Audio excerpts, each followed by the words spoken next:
Hello friends, welcome to our YouTube channel. In this video I'm gonna show you how you can use one-handed mode in your Motorola smartphone in settings. Before watching this video, if you have not subscribed to our YouTube channel, then subscribe it and like our video. So let's start friends. First you have to go to settings option, and then here you have to go to gestures. Here it is. Here it is a one-handed mode. Just turn it on. You can see, and when you just press on this, you can see one-handed mode is activated. You can see this shortcuts like this.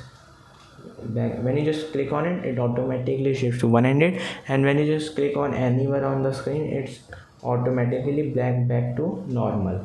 You can use this like you can see. I hope you like this video. If you like this video, then subscribe to our YouTube channel for more helpful tips and tricks videos. Thanks for watching.